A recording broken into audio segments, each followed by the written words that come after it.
رب اجعلني مقيم الصلاة ومن ذريتي ربنا وتقبل دعاء ربنا اغفر لي ولوالدي وللمؤمنين يوم يقوم الحساب.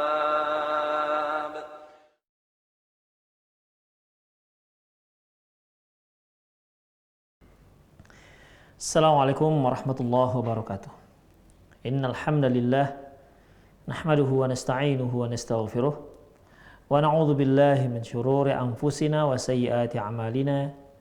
May yahdihillahu fahuwal muhtad wa may yudlil falan tajida lahu waliyyan mursyida. Asyhadu an la ilaha illallah wahdahu la syarika lah wa asyhadu anna Muhammadan 'abduhu wa rasuluhu alladzi la nabiyya ba'dah. Wa qala Allah subhanahu wa ta'ala ya ayyuhalladzina amanu taqullaha haqqa tuqatih wa la tamutunna illa wa antum muslimun.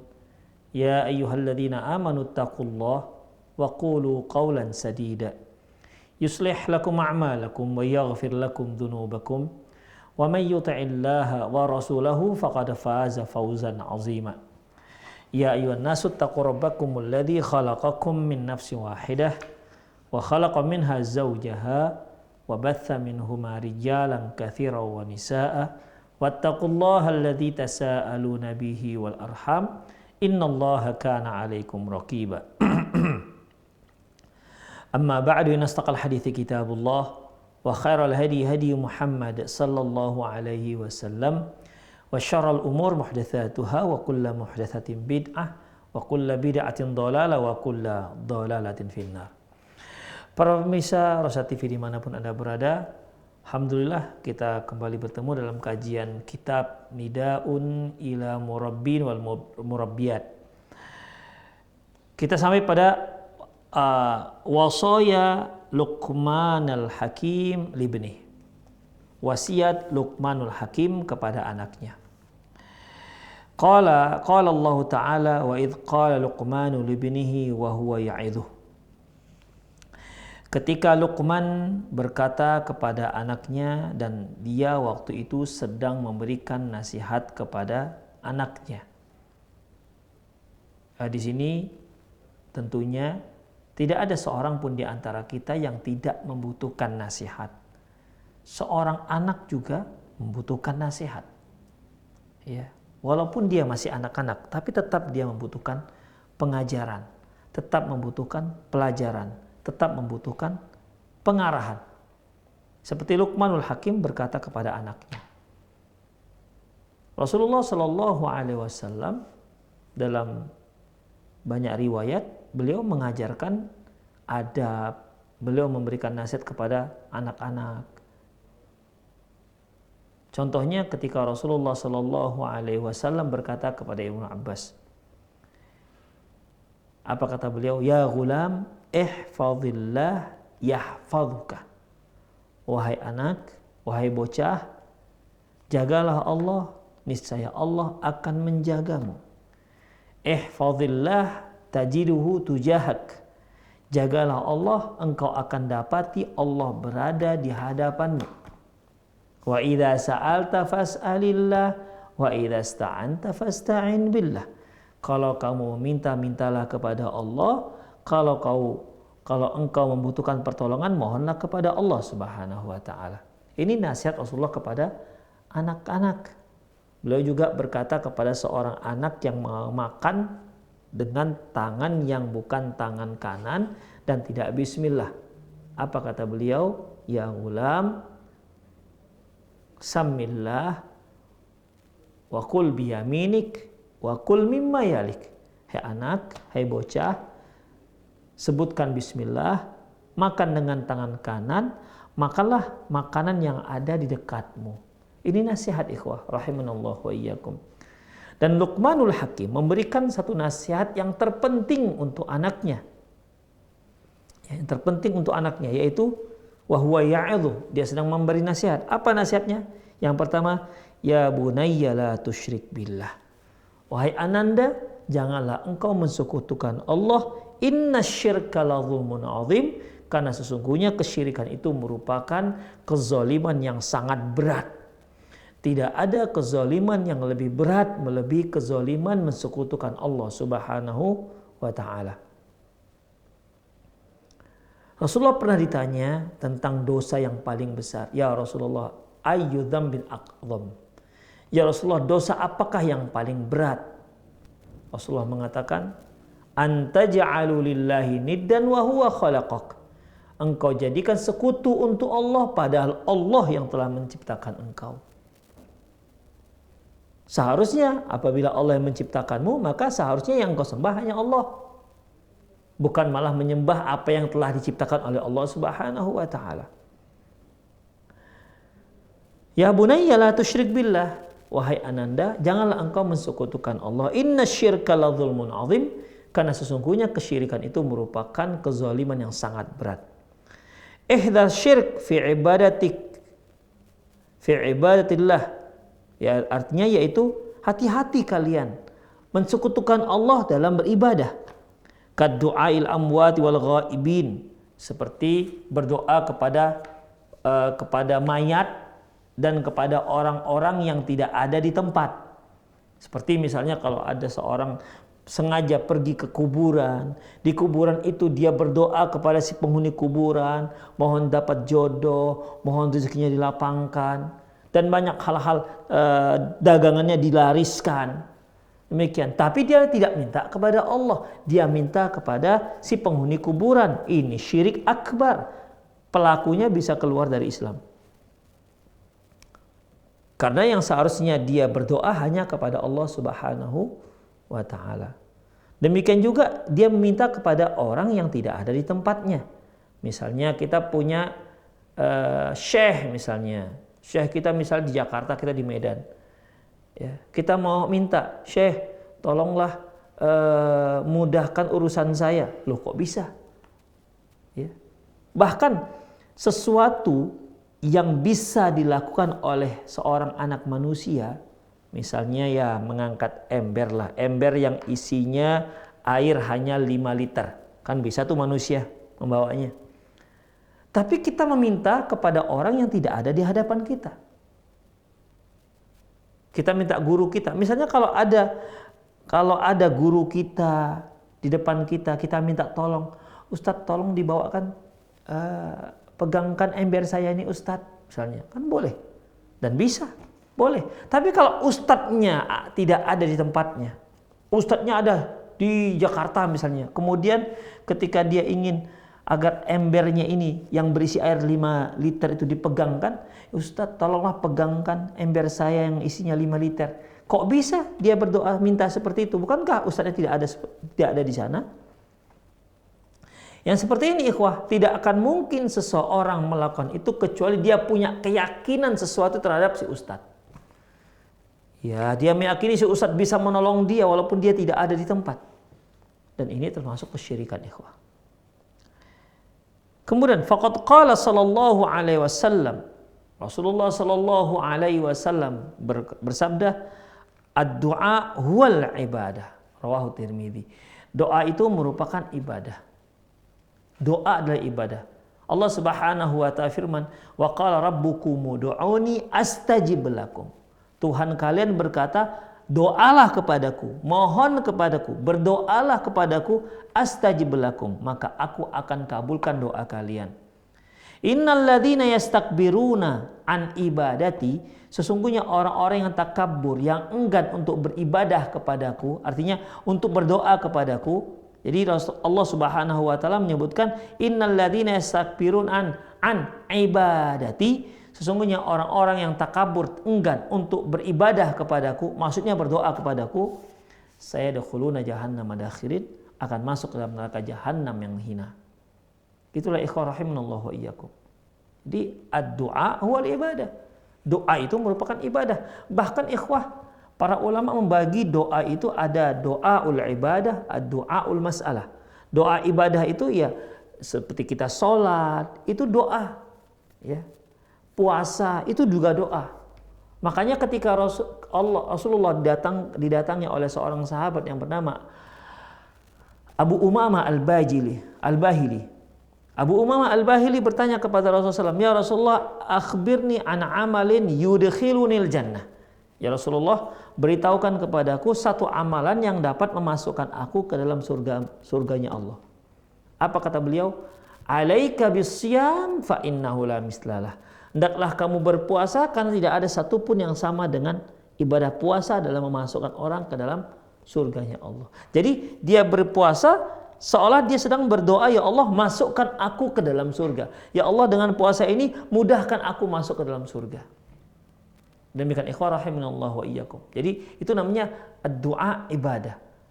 Makanya sholat ada keistimewaannya, ada yang kita inginkan dari sholat, zakat, puasa, sedekah dan lain-lainnya. Itu semua doa al-ibadah. Ada doaul masalah, doa ya sesuai dengan permohonan kita, permintaan kita. Kita ketika sakit kita mohon untuk sehat. Ya. Kita dalam kondisi yang ekonomi sempit kita mohon Allah beri kelapangan dalam ekonomi. Demikian ikhwah rahimanallah wa iyyakum. Ya. Atau apalagi kita akan mengikuti suatu ujian. Semoga kita lulus ujian. Kita berdoa kepada Allah Subhanahu wa taala.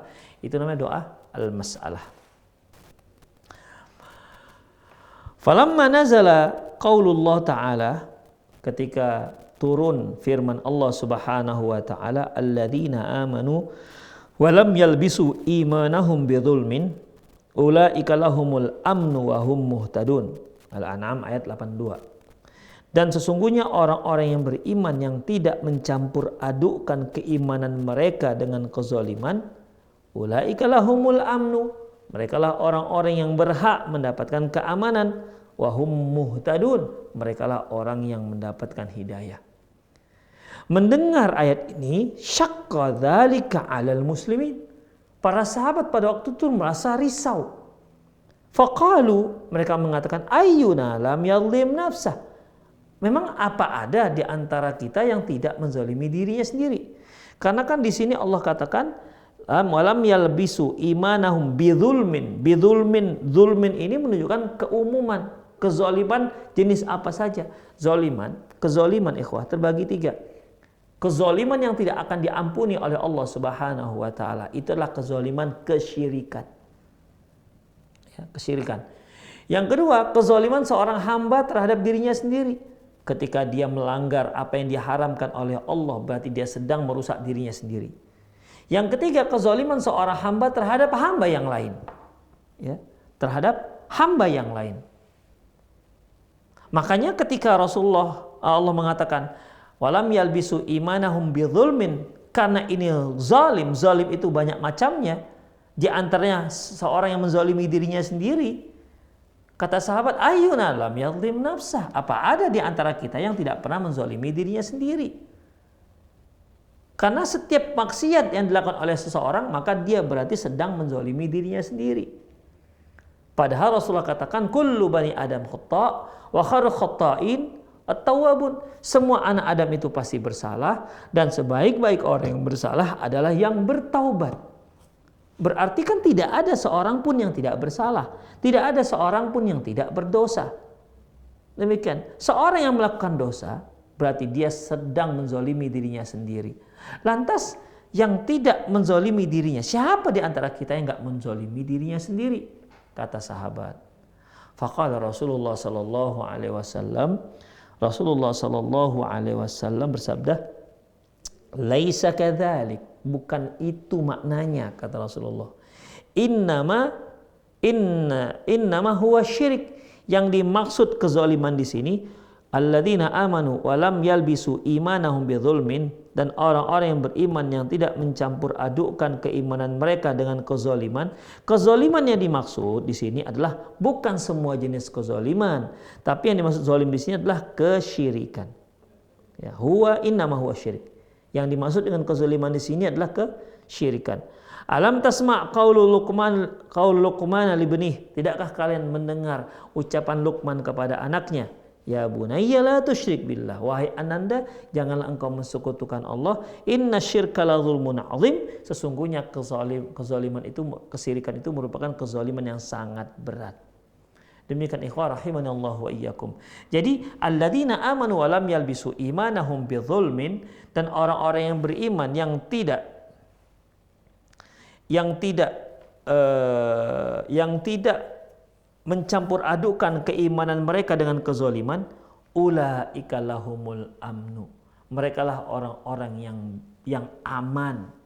Maksudnya aman di sini aman dari azab neraka. Aman dari azab neraka. Hanya saja para pemufasir ikhwah membagi aman di sini, aman dari azab neraka ini dibagi dua. Pertama, amanul minal azab, yaitu al-amnu minal azab min azabin nar, aman dari azab neraka. Artinya mereka yang tidak mencampur adukan keimanan mereka dengan kesyirikan, mereka aman dari azab neraka, alias mereka tidak masuk neraka. Itu makna pertama, yaitu al-amnu min azabin nar. Yang kedua, al-amnu, bagaimana kalau seandainya dia orang beriman yang tidak mensekutukan Allah, tapi banyak dosanya? Maka orang ini al-amnu min khuludin nar. Al-amnu min khulud finnar, yaitu aman dari kekalnya dalam neraka. Jadi ada dua makna aman di sini. Alladzina amanu wa lam yalbisu imanahum bidzulmin, dan orang-orang yang beriman yang tidak mencampur adukkan keimanan mereka dengan kesyirikan, ulaika lahumul amnu, mereka lah yang pasti aman dari azab neraka apabila dia tidak melakukan kezaliman, ya, dan dia tidak melakukan kejahatan, maka dia aman dari masuk neraka. Al-amnu minan nar.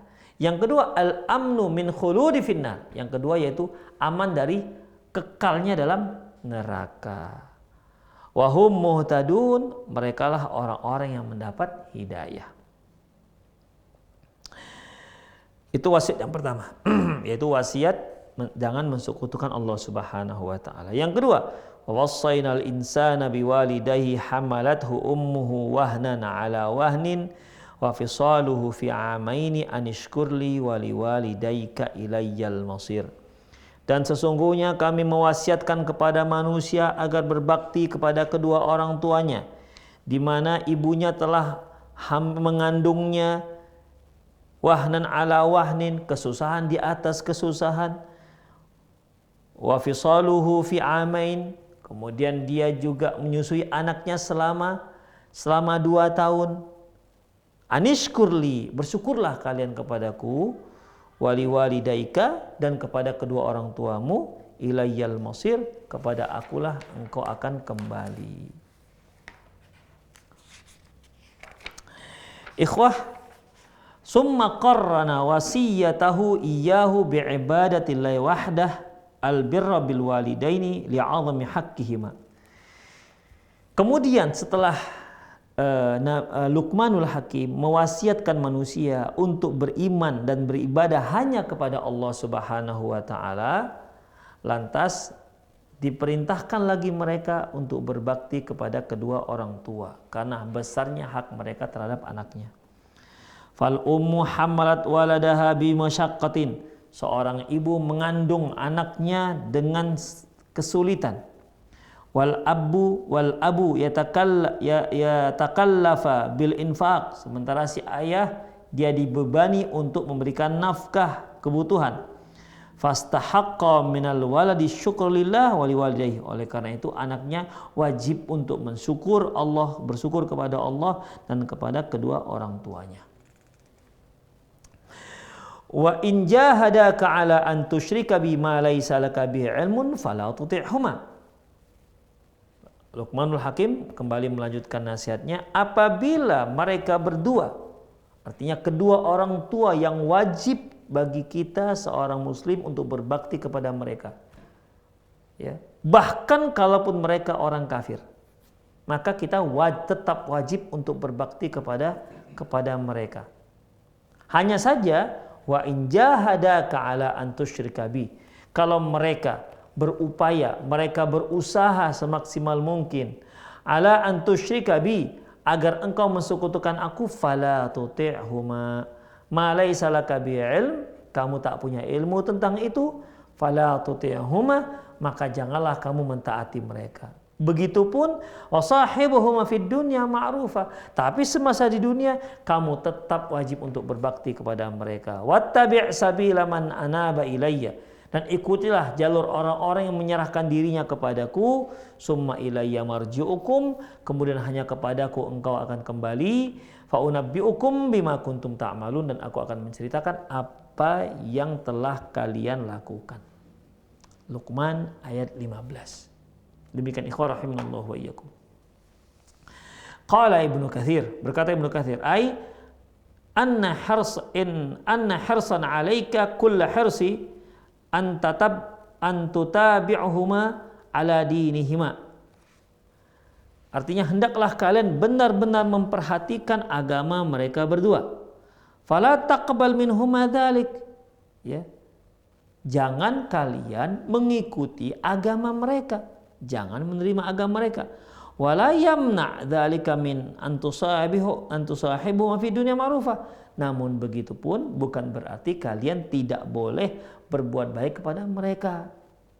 Jadi walaupun orang tua itu bukan orang Islam, si anak sudah masuk Islam, namun tetap saja dia wajib berbakti kepada kedua orang tuanya.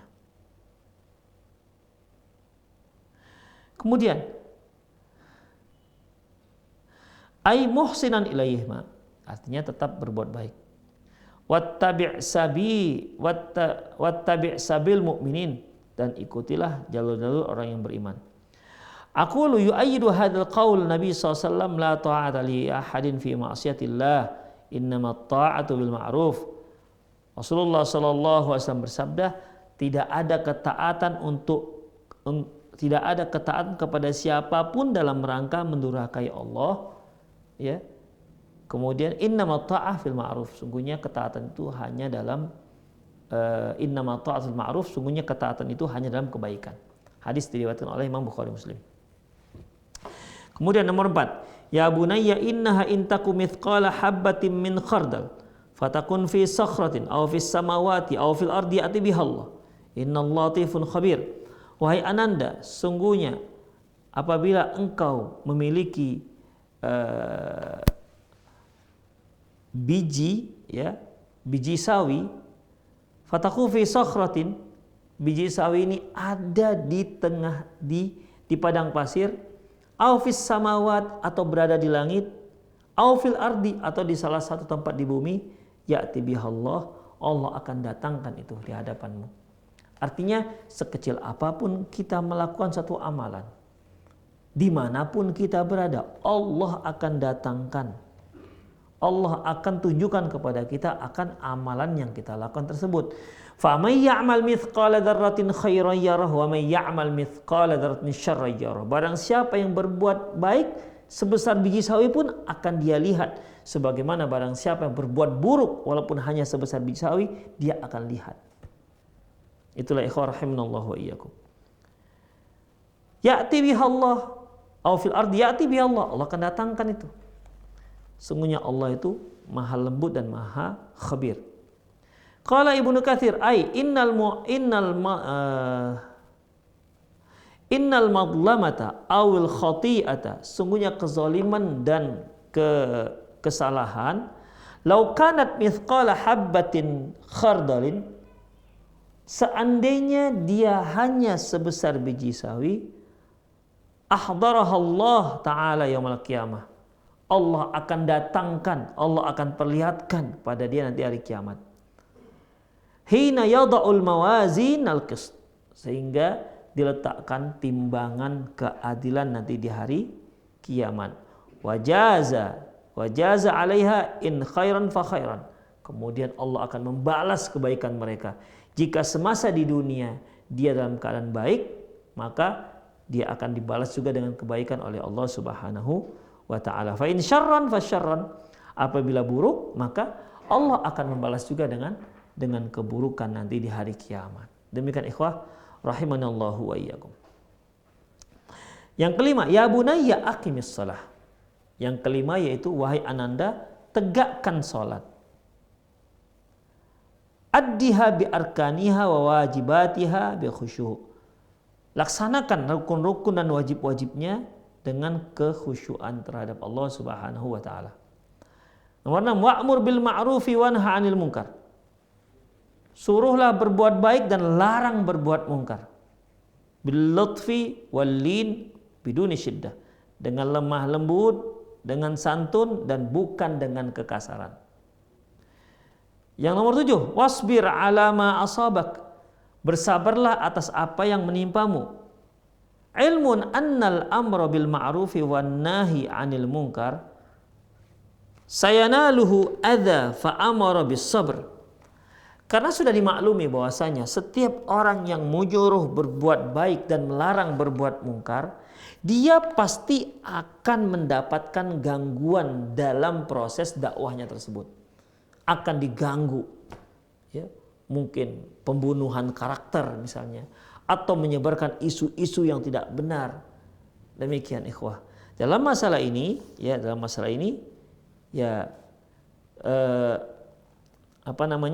haruslah dia bersabar. Ya, bersabar. Sayanaluhu adza fa amarahu bis sabr. Dia pasti akan mendapat gangguan dari orang-orang. Maka dia wajib untuk bersabar. Faqala Nabi sallallahu alaihi wasallam. Nabi sallallahu alaihi wasallam bersabda, "Al-mu'min ladzi la yukhalitun nas wa yasbir ala adahum khairum minal mu'min la yukhalitun nas wa la yasbir ala adahum." Rawahu Ahmad. Sebagaimana juga firman sabda Rasulullah sallallahu alaihi wasallam, seorang mukmin yang berbaur dengan manusia, ya, berbaur dengan manusia, wa yasbir ala adahum, dan dia sabar terhadap gangguan-gangguan yang dilakukan oleh tetangganya, maka afdalu minal mu'min, itu akan lebih baik. Mukmin alladzi la yukhalitun nas, itu lebih baik dengan seorang mukmin yang tidak bercampur baur dengan manusia, wala yasbir ala adahum, dan dia tidak sabar atas segala gangguan yang menimpa dirinya.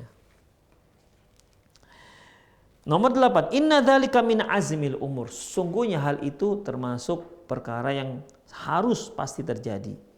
Ai inna sabra 'ala nas liman azamal umur. Sesungguhnya kesabaran itu bagi manusia, yaitu bagi orang-orang yang sudah mempunyai tekad dalam melakukannya. Wala tusa'ih khaddaka linnas. Janganlah kau memalingkan pipimu dari manusia. Ai wastikbaran 'alaihim. Karena merasa hebat dibandingkan mereka. Walakin alanna janibak wa absata wajhak ilaihim. Tapi hendaklah kamu bersikap santun, sopan dan santun di hadapan mereka, dan dengan wajah yang berbinar-binar di hadapan mereka. Qala Nabi sallallahu alaihi wasallam. Nabi sallallahu alaihi wasallam bersabda, tabassumuka fi wajhi akhika laka sadaqah. Sungguh engkau tersenyum di wajahmu itu sungguh engkau tersenyum di wajah, tersungging senyuman di wajahmu yang kamu berikan kepada temanmu, senyuman tersebut laka sadaqah, maka itu merupakan sedekah. Rawat Tirmidzi. Yang ke-10, wala tamshi fil ardi maraha. Janganlah kalian itu berjalan di muka bumi maraha, dengan sombong. Ai khuyala mutakabbiran jabbaran anidan. Seperti orang yang khuyala, sombong, angkuh, ya, keras kepala. La taf'alu dzalika bi bughdika Allah. Ya. La taf'alu dzalika ya baghiduka Allah. Janganlah kalian lakukan hal itu karena engkau pasti akan dimarah oleh Allah Subhanahu wa taala. Walihada qala Allah taala, oleh karena itu Allah Subhanahu wa taala firman, innallaha la yuhibbu kulla mukhtalin fakhur. Sungguhnya Allah Subhanahu wa taala tidak mencintai orang-orang yang sombong dan angkuh. Al-mukhtalun mu'jibun fi nafsihi wa fukhur ala ghairihi. Mukhtal ini ikhwah seorang yang kagum dengan dirinya sendiri. Ya, itu mukhtal. Seorang yang kagum dengan dirinya sendiri. Fakhur, kalau fakhur dia sombong tapi terhadap orang lain. Ya, mukhtal seorang yang sombong, karena sombongan itu muncul dari apa? Dia merasa dirinya lebih dibandingkan yang lain. Ya, lebih dibandingkan yang lain. Ada yang fakhur, ya, itu mukhtal. Fakhur, kalau fakhur itu dia sombong, memperlihatkan kesombongannya di hadapan orang lain. Taib. Yang nomor 11, waqsid fi masyik. Hendaklah kamu berjalan dengan pertengahan. Ai la tubaligh fil kalam. Imshi masyian muqtasidan. Berjalanlah kamu dengan berjalan yang sedang. Laisa bil but'i mutasyabbit. Bukan dengan cara jalan yang sangat lambat. Wala bis sari'atil mufrid. Dan juga tidak dengan cara terlalu cepat, kelewat cepat. Bal adlan wasatan baina bain. Tapi seharusnya itu harus bal adl, hendaklah dia harus adil, ya. Wasatan baina wa bain, ya. Hendaklah dia pertengahan, tidak yang ini, tidak yang itu. Waqsid fi masyik. Sedangkan kecepatan jalanmu tidak terlalu lambat begitu dan juga tidak terlalu cepat. Jadi yang sedang-sedang saja. Nomor 12, waghdud fin sautik. Rendahkan suaramu. Ai la tubaligh fil kalam. Jangan kamu berlebihan dalam berbicara. Fala tarfa'u sautaka fima la faidata fihi. Janganlah engkau mengangkat suaramu untuk suatu hal yang enggak berfaedah. Walihada qala ta'ala, oleh karena itu Allah berfirman, inna angkal aswati la sautul hamir. Sesungguhnya suara yang paling buruk adalah suara keledai. Qala Mujahid, ya, qala Mujahid. Apa yang dimaksud dengan suara keledai ini? Inna aqbahal aswati la sautul hamir. Yang dimaksud dengan suara yang paling buruk adalah suara keledai. Ai ghayatu min rafi'i sautihi annahu yushbihul hamir fi uluwihi wa rafi'ihi, di mana orang tersebut menguatkan suaranya, mengangkatkan suaranya atau teriak-teriak sehingga dia suaranya mirip dengan keledai yang teriak-teriak. Karena suara keledai itu kalau dia keluarkan suaranya itu berteriak seperti sesuatu yang berteriak. Demikian ikhwah, dan sangat buruk suaranya. Makanya kalau ada seorang yang dia berbicara teriak-teriak, dia itu sedang menyerupai keledai. Demikian ikhwah. Wa ma'ahadha huwa baghidatun ilallah.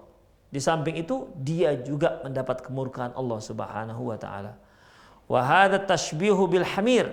Ini merupakan penyerupaan dengan keledai, yaqtadi tahrimuhu wa dhammu ghayat dhamm. Penyerupahan ini seperti keledai, hal itu jelas menunjukkan bahwasanya hukumnya haram, ya, hukumnya haram dan dicela, ya, sangat dicela. Li'anna Nabi SAW qala, karena Nabi SAW bersabda, laisa minna mathalus su. Tidak ada seorang pun di antara kami yang memiliki permisalan yang buruk. A'idun min fi hibatihi kal kalbi ya'udu fi kai'ihi. Seorang yang mengembalikan apa yang telah dia berikan, meminta apa yang telah dia berikan, sungguhnya hal ini sama seperti, ya, sungguhnya hal ini sama seperti anjing yang menjilat muntahnya sendiri. Ya, anjing yang menjilat muntahnya sendiri. Di sini Allah Subhanahu wa taala menyerupai anjing dengan orang yang sudah memberi lantas dia mengambil apa yang dia berikan. Apa yang sudah dia berikan.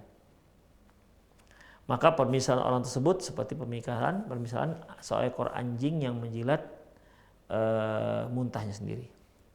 Hadis diriwayatkan oleh Imam Bukhari. Kemudian ikhwah, idza sami'tu aswata dikah fasalullaha min fadlih. Apabila kalian mendengar suara ayam, maka mohonlah kepada Allah akan keutamaannya. Fa innaha ra'at malak. malakan. Karena sesungguhnya ayam itu melihat melihat malaikat. Fa idza sami'tum nahikul khamir. Fa idza sami'tum nahikal hamir. Apabila kalian melihat adanya jeritan keledai, fata'awwadzu billahi minasyaitan. Hendaklah kalian mohon perlindungan kepada Allah dari gangguan setan. Fa innaha ra'at syaitanan, karena sesungguhnya keledai itu sedang melihat setan. Jadi ada dua di sini, ikhwah. Apabila ada seorang yang mukmin, seorang muslim, dia mengucapkan ucapan, ya, seorang muslim, dia dia menguatkan ucapan-ucapannya, kasar ucapan-ucapannya, maka hendaklah dia perbaiki, ya, hendaklah dia perbaiki, karena ucapan seperti itu sama seperti setan yang sedang berucap, ya, teriak-teriak. Demikian ikhwah rahimanallahu wa iyyakum. Taib.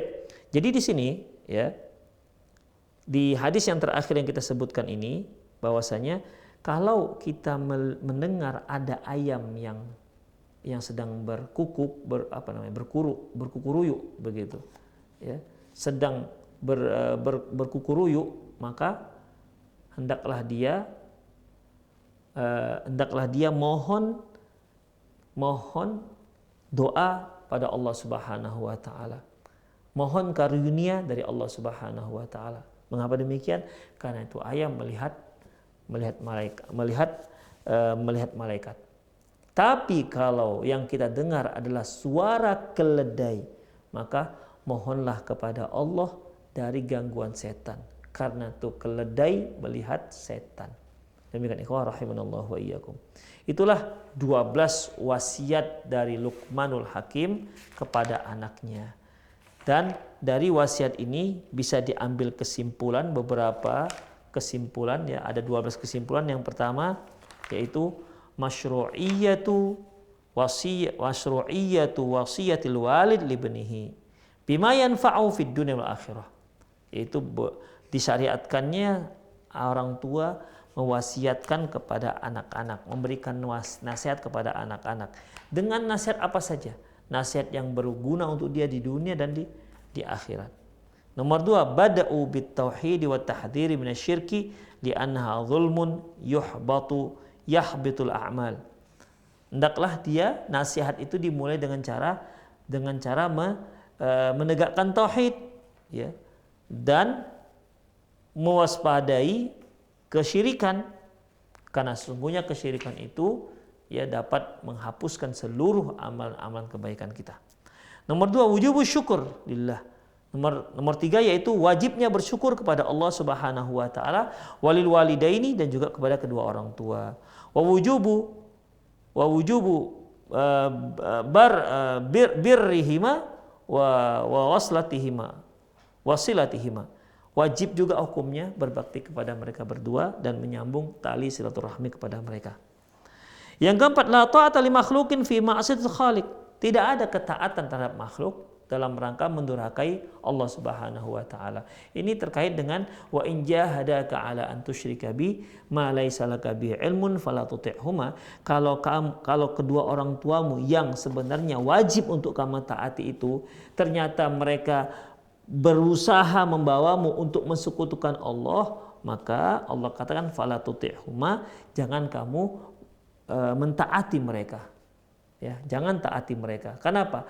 Walaupun kita wajib untuk mentaati kedua orang tua, tapi kalau kedua orang tua menyuruh perbuatan yang diharamkan oleh Allah, maka la ta'ata fi makhluqin fi ma'siyatil khaliq. Tidak ada ketaatan terhadap makhluk dalam rangka mendurhakai Allah Subhanahu wa taala. Demikian ikhwah rahimani Allah wa iyyakum. Kemudian nomor 5, wujubut tiba'i sabil mu'minin al-muwahhidin. Hendaklah seorang itu mengikuti jalur orang-orang mukmin dan muwahhidin, ya. Wajib hukumnya mengikuti jalur orang-orang mukmin dan muwahhidin. Wa tahrimut tiba'il mubtadi'in, dan haram hukumnya mengikuti orang-orang yang pelaku-pelaku bid'ah. Demikian ikhwah rahimanallah wa iyyakum. Itu saja kajian kita pada sore hari ini. Semoga bermanfaat. Qul qouli hadza wastaghfirullah li wa lakum wal muslimin innahu wal ghafurur rahim. Bagi para pemirsa yang ingin bertanya, Anda boleh tanya langsung melalui via telepon atau Anda juga boleh kirim melalui via WhatsApp. Bismillah, assalamualaikum warahmatullahi wabarakatuh. Dari hamba Allah, Ustadz izin bertanya, Ustadz bagaimana jika yang menjadi orang tua zalim itu adalah ayahnya? Zalim dalam artian emosian, suka mencela, egois, padahal ayah ini sudah mengaji. Terkadang seringkali jika ibu memberikan masukan, nasihat dan ilmu buat anak-anak, ayah tak segan-segan mencela ibu tersebut di depan anak-anaknya. Yang membuat anak menjadi pribadi anak labil dan bingung. Bagaimana sikap seorang ibu terhadap anak-anaknya untuk melindungi anak tidak mencontoh sikap ayahnya dan membuat anak menjadi pribadi yang stabil. Mohon nasihatnya. Ikhwah rahimanallahu wa iyyakum. Dalam masalah ini tentunya yang pertama kita harus potong dulu akar permasalahannya. Akar permasalahan di sini muncul dikarenakan cara, sikap, tutur kata si ayah tidak baik, kasar, suka mencela dan lain-lain. Maka dalam masalah ini, maka ayahnya dulu diperbaiki. Ya, ayahnya dahulu diperbaiki. Kalau seandainya istri tidak bisa memberikan masukan, maka dia bisa melakukan yang lain. Mungkin minta yang lain, mungkin teman dari suaminya, ya, atau teman dari si ayah misalnya, yang dekat dengan dia, mungkin dari si teman bisa lebih masuk ke dalam hati si ayah. Itu yang pertama ikhwah, karena itu memang pangkalnya. Yang kedua, yaitu dari si anak sendiri. Ya, dari si anak sendiri. Ya, seorang ibu hendaklah ketika tidak bersama suaminya, dia beri pengarahan pada anak-anaknya bahwasanya apa yang dilakukan ayahnya itu tidak baik. Demikian. Tapi kalian tetap harus berbakti kepada ayah kalian walaupun itu memang tidak baik. Jangan ditiru. Jadi kita bicara dengan anak-anak ketika tidak ada si suami untuk jangan sampai mereka meniru ucapan si ayah yang kasar dan suka mencaci maki. Demikian ikhwah rahimanallahu wa iyyakum. Berusaha dengan semaksimal mungkin. Jika ternyata si anak masih juga seperti itu, kita harus tahu bahwasanya al-hadi huwallah. Yang memberi hidayah itu Allah, bukan kita. Ya, yang memberi hidayah Allah, bukan kita. Kita hanya bisa menyampaikan dan melaksanakan tugas kita sebagai ibu dengan maksimal, ya, dengan maksimal. Mengenai hasil, Ustadz, saya sudah maksimal mengajarkan anak saya. Tapi kenapa anak saya masih seperti ini? Maka kita katakan al-hadi huwallah. Yang memberi hidayah itu Allah, bukan kita. Tapi tetap saja beban tanggung jawab pendidikan mereka ada di pundak kita. Demikian ikhwah rahimanallahu wa iyyakum. Allahu alam bissawab. Jadi kalau suaminya pergi, cobalah diberi pengarahan pada anak-anaknya, karena kan kalau ibu itu kan lebih lama tinggal bersama anak ketimbang ayahnya. Allahu alam bissawab. Assalamualaikum warahmatullahi wabarakatuh. Afwan Ustaz, adakah doa khusus untuk minta keturunan? Anak sudah menikah 2 tahun tapi belum memiliki keturunan. Jazakumullah khair. Allahu a'lam bishawab, enggak tahu. Ya. Tapi begitupun ya, antum yang bertanya ataupun anti yang bertanya, berdoa saja pakai bahasa Indonesia. Karena Allah tahu apa yang kita minta. Ya. Dengan adab-adab, laksanakan adab-adab berdoa. Mengucapkan salawat, kemudian memuji Allah baru meminta. Tapi ingat, juga harus jauhkan semua penghalang-penghalang doa diterima. Apa itu diantaranya? Yaitu jangan sampai makan makanan yang haram. Demikian. Karena Rasulullah SAW pernah bersabda, "Ar-rajulun inna rajula yutilus safar asy'atha wa aghbar." Seorang laki-laki yang safarnya udah terlalu lama, panjang safarnya. Asy'atha wa aghbar, rambutnya kusut, wa aghbar, dan berdebu. Yamuddu yadaihi ila sama, dia naikkan kedua tangannya ke langit. fayaqulu, dan berkata, ya Rabb, wahai Tuhanku. Permasalahannya, wa masyrabu haram, minumnya haram, kemudian masyrabu haram, wa aklu haram, makannya haram, wa malbasu haram, kemudian pakaiannya juga haram, wa ghudhiya bi haram, dan mengkonsumsi hal-hal yang haram, fa anna yustajabulah, dari bagaimana mungkin dia akan dikabulkan. Demikian ikhwah. Jadi dalam masalah ini tetap saja bagi seorang muslim ya harus berupaya dengan semaksimal mungkin berdoa dengan doa yang kita bisa, tidak harus bahasa Arab, bahasa Indonesia aja. Insya Allah Allah pasti tahu apa yang kita inginkan. Kemudian tentunya diiringi dengan usaha-usaha medis atau herbal. Demikian ikhwah ya. Karena kalau sekedar doa ya, walaupun ya bisa mungkin terjadi, tapi akan lebih baik harus ada actionnya kita.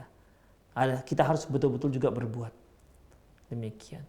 Mungkin diperiksa enzim apalah yang di tubuh kita, di mana masalahnya, kenapa kok tidak juga punya keturunan, masalahnya di suami ataukah istri, apakah istrinya sel telurnya terlalu sedikit sehingga susah untuk dibuahkan, atau mungkin sel spermatozoanya suami terlalu sedikit sehingga dia susah untuk menembus dinding daripada sel telur. Demikian. Atau mungkin mungkin sel spermanya sedikit, demikian. Atau nggak sehat. Nah, itu kan namanya menganalisa dan berusaha. Kalau nggak sehat, gimana supaya sehat? Kalau sedikit, gimana supaya banyak? Demikian kan, ikhwah. Jadi dengan demikian usaha harus disertai dengan doa. Doanya pakai bahasa Indonesia saja kalau kita tidak mengetahui apa doa khususnya. Allahu a'lam bishawab. Assalamualaikum warahmatullahi wabarakatuh. Ustadz, saya seorang muslim yang baru hijrah. Saya mengikuti beberapa kajian sunnah. Di antara majelis yang saya hadiri terdapat kalangan-kalangan yang mentahzir ustadz sunnah lainnya. Contoh perkara dakwah melalui media TV dan YouTube. Sedangkan saya dapat hidayah dari channel-channel TV sunnah. Karena saya masih pemula, saya belajar saya jadi bingung mengikuti. Tolong pencerahannya Ustadz. Assalamualaikum warahmatullahi wabarakatuh. Ikhwah rahimallahu wa iyyakum. Zaman sekarang ini ikhwah, untuk seperti itu tinggalkan aja mereka. Ya. Orang-orang yang suka mentahzir itu tinggalkan saja mereka. Anda nggak usah ikut di kajian mereka. Anda sudah, kalau memang tidak ada yang lain, ikuti aja melalui via internet, ikuti aja melalui via televisi. Ya. Abaikan aja apa yang mereka katakan. Tidak usah berteman dengan mereka. Bismillah, afwan Ustadz, suami saya meninggal setahun yang lalu, tapi insentif imam masjidnya masih cair. Mohon penjelasannya bagaimana hukumnya Ustadz mengambil uang tersebut. Ya kalau seandainya panitia ataupun BKM masjid masih memberikan, dan mereka kan tahu ya, mereka kan tahu bahwasanya suami anti sudah nggak ada. Ya, mereka memberikan ya mungkin itu sebagai tanda bantuan untuk anti sebagai istri si imam. Demikian ikhwah rahimanallahu, terima saja. Ya, terima saja. Demikian. Kalau anti khawatir, coba tanya ke BKM, mana tahu BKM-nya nggak tahu. Demikian. Ya mungkin kadang-kadang kan ada yang istilahnya auto debit, imamnya sudah meninggal, biasanya langsung tiap bulan langsung secara otomatis masuk ke rekening imam gajinya. Tapi setelah imam yang meninggal dunia itu masih auto debit. Demikian, tanpa diketahui oleh BKM. Maka coba tanya dulu BKM, semoga itu memang benar, memang BKM punya keputusan untuk memberi anti santunan sebagai seorang janda. Demikian ikhwah rahimanallah wa iyyakum. Baik, itu saja ikhwah, azinallahu wa iyyakum, kajian kita, semoga bermanfaat. Aqulu qouli hadza wa astaghfirullah li wa lakum wa lisal muslimin innahu wal ghafurur rahim. Subhanakallahumma bihamdik asyhadu an la ilaha illa anta astaghfiruka wa atubu ilaik wa akhiru da'wana alhamdulillahirabbil alamin. Assalamualaikum warahmatullahi wabarakatuh. wabarakatuh.